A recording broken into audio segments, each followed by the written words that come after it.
Hello, beautiful people! Kamusta na po kayo, beautiful people? Beautiful people, yung mga baguhan ko pong subscriber at followers ko po, na ngayon lang po nagsisimula at nag-uumpisa at nagtatanong po, kung kailangan po ba ng dasal o orasyon po ang mutya ng kalikasan po.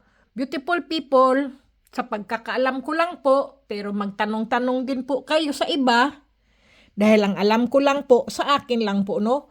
Ang mutya ng kalikasan po kasi, beautiful people, ito po, mga bato po yan, beautiful people, ha? Bato po talaga yan. Ayan po, oh. Tingnan nyo po. Naku, huwag natin lagay dyan. Yan po. Bato po talaga siya. May laman pa po sa loob, beautiful people. Tingnan mo po. Ang galing po nito. Ayan po. Swerte po yan. Kabal po yan kung tawagin pa. Kasi may mga ganito po. Pagka pinukpok mo po, hindi po bato.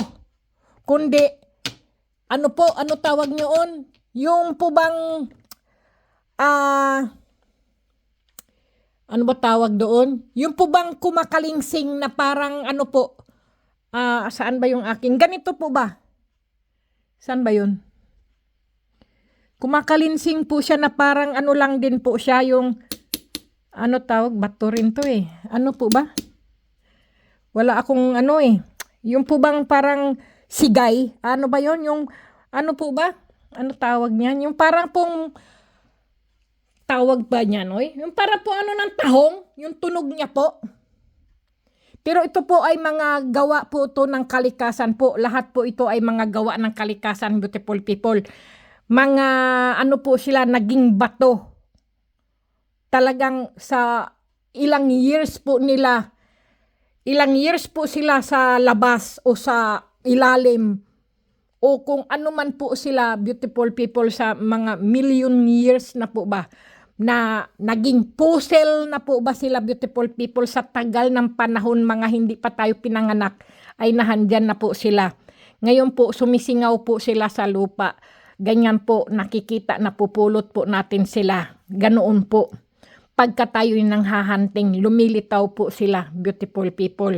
Yan po ang tinatawag na mga mutya ng kalikasan. Pero ang iba po ay tawag po sa kanila mga puzzle, kagaya po niyaan.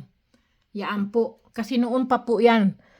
Ewan ko po ha, hindi tayo scientist.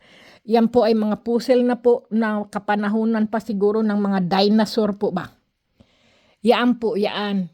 Okay, beautiful people, yan po ay hindi na po kailangan ng ano po, ng dasal o orasyon, beautiful people.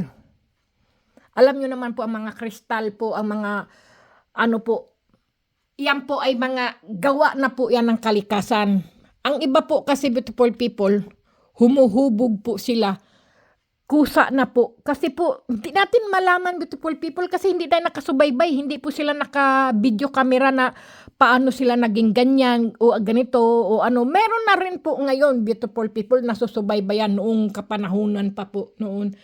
Eh, hindi natin makita yan, beautiful people eh. Basta nagkahubog na po silang ganyan. Naging kristal na po sila. Mga tubig na naging kristal na Diyos ko, aywan ko, beautiful people, hindi natin maipailawanag po, no? Kundi ang mga scientist na lang po. Halimbawa po, yung tubig na tumigas na po at kay tigas-tigas na po, kagaya ng mga maraming mga kristal na mga, di na lang natin banggitin, baka bawal po, you know? Kasi ang ating vlog lang po ay ano lang po ba, mutya ng kalikasan, pero yung mga iba-ibang mga kristal na hindi natin alam at hindi naman natin pinag-aralan ay wag natin banggitin na po, no? Pero pinapakilala ko po sa inyo ang duwending puti po na naka-smile pa po. Diyos ko, beautiful people, ayan po. Yan po ang duwende na puti.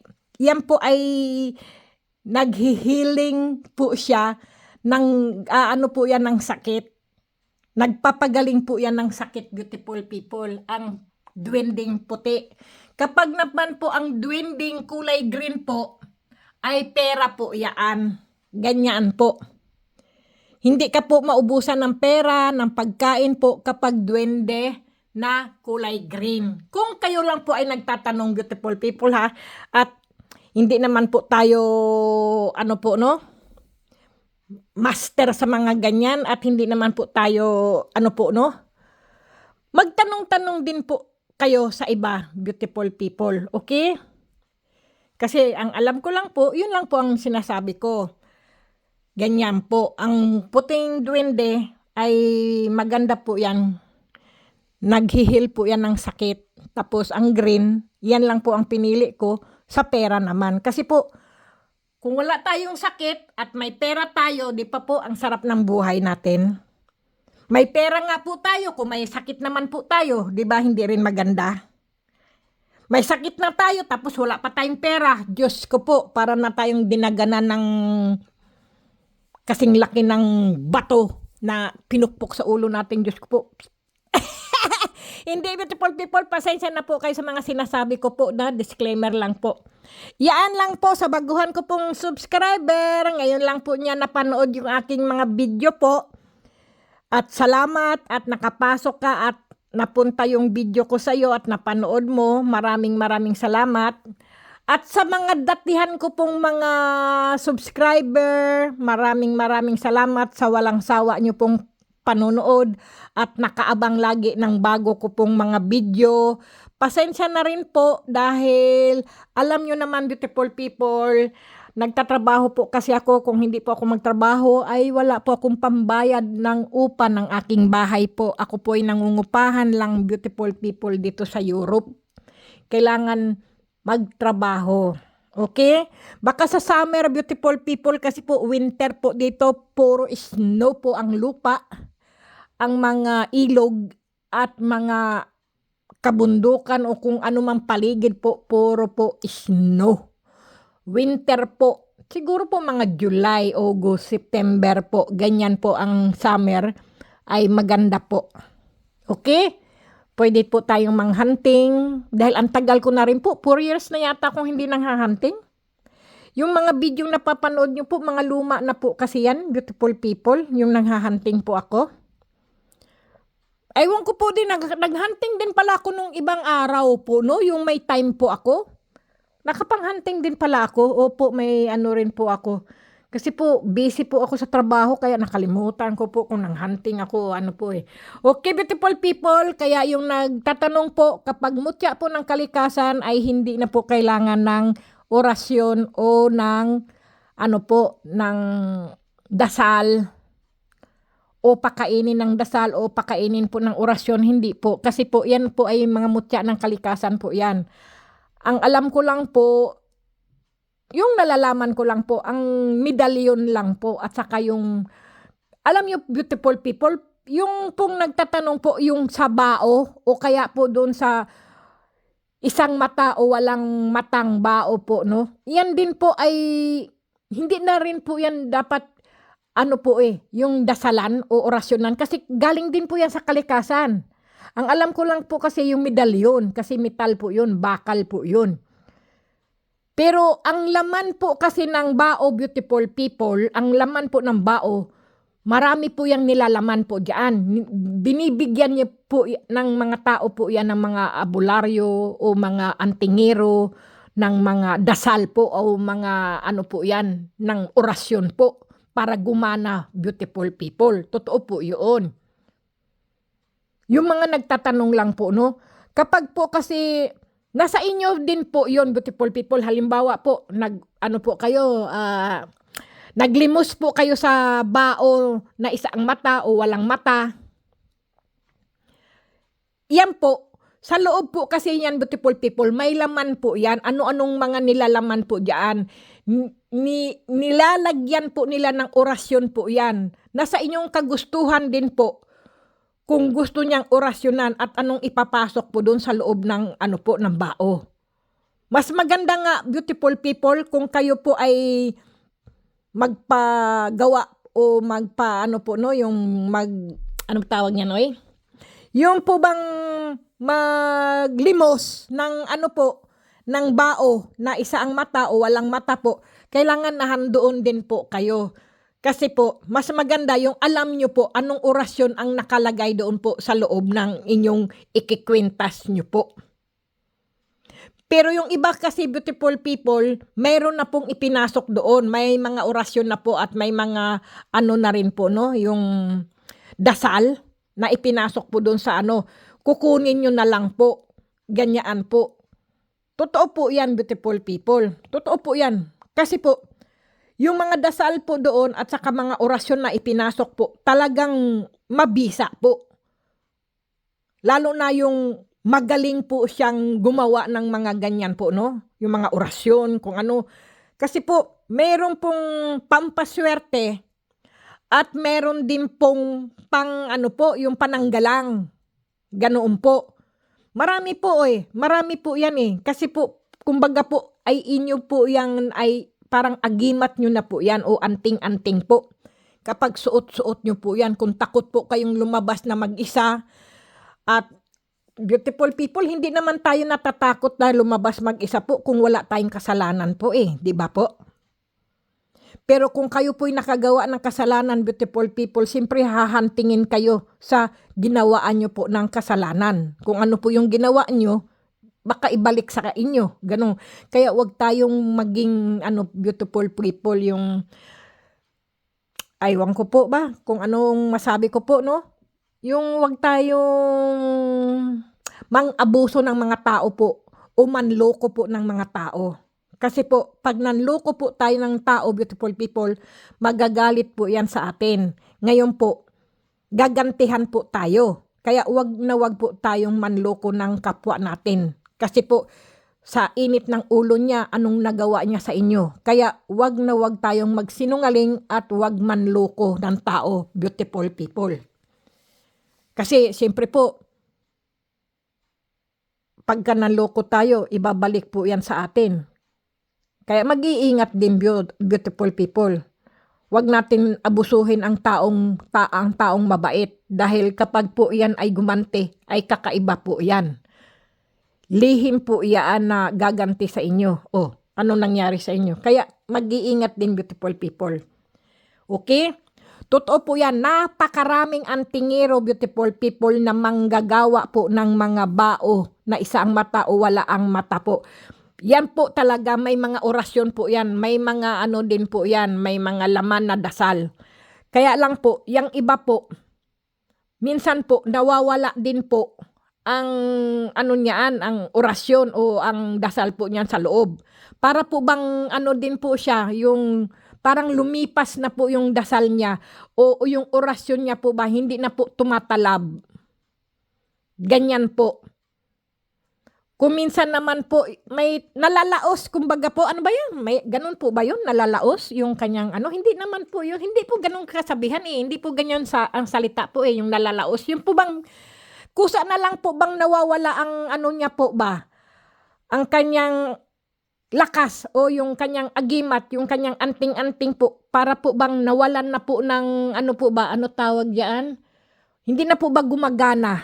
Ganyan po.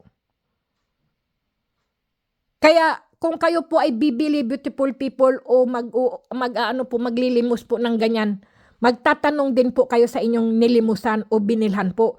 Hanggang kailan ba ang paggana ng agimat na to, ng anting-anting na ito? Ganyan po. Kasi po, kayo rin po ang maghahawak niyan, beautiful people. Habang buhay nyo na po yan maging inyo. At lagi po yan nakakwintas sa inyo. Lagi nyo po yan kasama. Ganoon po. Pero, siyempre po, haplusin nyo rin po ang inyong mga anting-anting, ang inyong mga agimat po, ang inyong mga mutya. Kasi yan po talaga ay kailangan po yan, na hindi nyo sila nakakalimutan. Ganyan po. Para lagi pong gumagana, lagi nyo pong dasalan yan, o orasyonan nyo po yan. Kung hindi po kayo marunong mag-orasyon, dalhin nyo po ulit doon sa nilimusan nyo o sa inyong, sa inyong binilhan. Ganyan, beautiful people. Kasi hindi natin alam kung ano ang nilagay niyang orasyon o hindi natin alam anong dinasal niya diyan. Kasi po, minsan, beautiful people, may mga orasyon din po na mamalasin kayo at may orasyon din po o dasal po na siswertehin po kayo. Ganyan po. Hindi po yan pareho, beautiful people. Totoo po yan. Kasi po, alam nyo naman po, di ba? Sa atin, karamihan po sa atin, gusto natin may anting-anting, may agimat, may panlaban tayo sa amang sakuna, kung ano man po. Pero ang ano lang po talaga natin, beautiful people, no? Ang pagdarasal lang po natin sa Panginoon Diyos po. Sa ating mahal na poon na si Hesus Kristo po. Yan po talaga ang ating gabay. Yan po talaga ang ating proteksyon. Yan po ang ating agimat at ating anting-anting po, ang Panginoon Diyos lang po. Pero kayo po ay sanay na rin po na may mga hawak kayong anting-anting o agimat, beautiful people, ay alagaan nyo pong mabuti. Alagaan nyo ng dasal, alagaan nyo po ng orasyon para hindi po mawala, para hindi po kumupas. Ano ba tawag yan? Kumupas ba tawag yan po? Pasensya na, beautiful people, no? Opo, ganoon, beautiful people. Totoo po yan. Lahat po ng mga nakikita nyo pong mga mutya ng kalikasan po, hindi po yan kailangan ng dasal. Automatic na po yan na kayo po ay proteksyonan at gagabayan po. Yung sinasabi ko nga lang po sa inyo, ang ano po, ang pinapakain po ng dasal at ng orasyon po, yung mga medalyon. Kasi po, yan po ay gawa ng tao. Gawa ng, ano po yan, bakal po yan metal. Gawa po yan ng tao, kaya kailangan po buhayin po siya. Bigyan siya ng ng orasyon, bigyan siya ng dasal. Pero ang mga mutya po ng kalikasan, beautiful people, ang kalikasan po nahandyan po sa loob niyan ang gabay. May gabay na po yaan. Kasi nga po, kumbaga po may mga hari o espiritu po, espiritu ng dagat, espiritu ng tubig, espiritu ng lupa, espiritu ng hangin, espiritu ng mga bundok, espiritu ng mga puno. Lahat po yan, mayroon po yan. Kumbaga po, mga elemento po ba na mababait. Meron naman po, pagka inabuso nyo po, nagiging masama po sila, gumaganti po yan sa inyo. Ang ibabalik po sa inyo, malas. Ganyan po. Pero kung mabait po kayo, ang ibabalik po niya sa inyo, beautiful people, ng mga elemento, ng mga espiritu na yan, ay ang swerte. Ang kabutihan nyo po, kabutihan din po ang ibibigay sa inyo. Ganyan po ang mga mutya ng kalikasan po. Totoo po yan. Lahat po. Kahit dito sa paligid po natin, mayroong espiritu din po dito sa loob ng bahay natin. Mga sumasama sa atin, namamasyal tayo saan-saan tayo nagpupunta. Pag nagustuhan, sasakay na lang po yan sila sa ating balikat. Kaya minsan, pag umuwi tayo ng bahay, beautiful people, masasakit ang ating balikat. Para tayong, alam mo, para tayong masakit ang ulo, masakit ang batok, ganyan po. Kasi po, may sumama na po sa atin. Pero, yan po, pwede nyo rin po yan alisin kung kayo po ay maliligo ng tubig na may asin. Ganyan po. O kaya po, yung kaliwa, ang kaliwa nyo po, kamay, kumuha po kayo ng isang dakot na asin, ibalibag nyo po sa inyong likod, ganyan po sa inyong balikat kung saan yung kaliwa nyo, nahandyan po kasi lagi yan. Kung ayaw nyo po. Ako po, Diyos ko, beautiful people. Ako po, lagi po akong naliligo ng tubig na may asin po kasi hindi natin alam yung kausap natin, yung nakakasalamuha natin na malengke tayo kung saan tayo pumasok. Merong espiritu palang sumanib na sa atin na hindi natin alam. Alam nyo po ba na hindi nyo po din alam na ang mga tao po ay sinasaniban po yan? Hindi na po yan sila. May sanib na rin po yan, mga ibang espiritu po.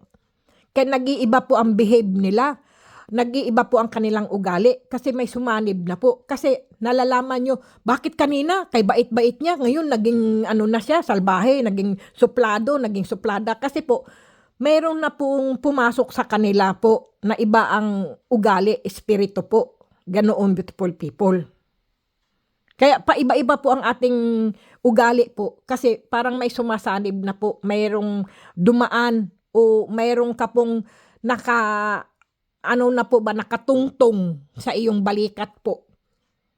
Na inanuhan ka na po yung sinususulsulan ka na po niyan. Ganyan na maging ano ka po, yung kontra ka na, yung maging masungit ka, ganyan po. Pero pag ang dati mo pong ano po, ugali ay masama po, tapos may sumanib po na espiritu na mabait, magiging mabait ka po. Pero kapag ikaw po ay mabait po noon, tapos naging mainitin na ulo mo, maging masama ka na po, no? May sumanib po yan sa inyo. Ganoon, beautiful people, na espiritu o elemento po. Kaya tingin-tingin din po kayo sa inyong mga palad, beautiful people, kung ang inyong maliit na kalingkingan po, pagpapantayin nyo po yan. Hindi ko lang po maano yung aking isang ano po. Lagi ko po yan tinitingnan, beautiful people.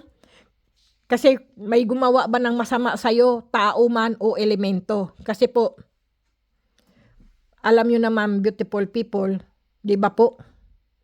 Ang mga tao hindi natin alam na naiinggit na pala sa atin. Hindi natin alam, beautiful people, na masama na pala ang loob niya. May nabanggit tayo, tapos narinig niya na hindi niya nagustuhan. Ganyan po ba? Meron naman na nasasalubong natin na elemento na hindi natin nakikita. Sila lang nakakakita, nagustuhan tayo, nainggit sila sa atin. Ganyan po. Minsan naman po, yung madilim na bahay po, doon po sila nagsusumiksik, beautiful people, sa ilalim ng mga kama, sa ilalim ng mga sopa. Ganyan po, mga sulok-sulok, beautiful people ng ating bahay, na handyan po ang mga masasamang elemento o mababait na elemento na hindi natin nakikita, o mga masasaramang espiritu o mababait na espiritu po. Okay, beautiful people, God bless, beautiful people. Maraming salamat po. At ang aking mga mutya po ay maliwanag na naman po sila at malilinis na naman po. Kasi po, hindi ko po yan sila nilalagyan ng langis, beautiful people. Ang langis ko po ay laging nakabukod po yan. Pero ito po, hindi ko po yan nilalagyan ng langis. Dahil po, pag nilagyan mo po yan ng langis, beautiful people, ang hirap po tanggalin ng langis sa kanila ng mutya ng kalikasan. Kasi mga mutya po yan eh, mga mga nature, mga kung ano-ano po, mga nature po ba? Yung ano po ba sila? Iwan ko, hindi ko po maipaliwanag, beautiful people. Basta sila po ay magaganda na mutya ng kalikasan na kristal po. Yan po ay nagbibigay ng swerte, gabay, protection po. Ganyan po. At healing stone, beautiful people, mga healing stone po sila. Ayan po. Ito po, maganda po ito. Pagka ikaw po ay masakitin, ilalagay mo lang po yan kung saan masakit na tuhod mo. At saka mga kamay mo. Ganyan po. Kasi magnetic po silang mga ano po, bato. Yang mga itim na bato po yan, mga magnetic po yan. Yan po ang maganda dyan. Okay? Salamat, beautiful people. Sa wala sawa nyo pong panonood sa aking mga video. God bless, beautiful people. Ingat.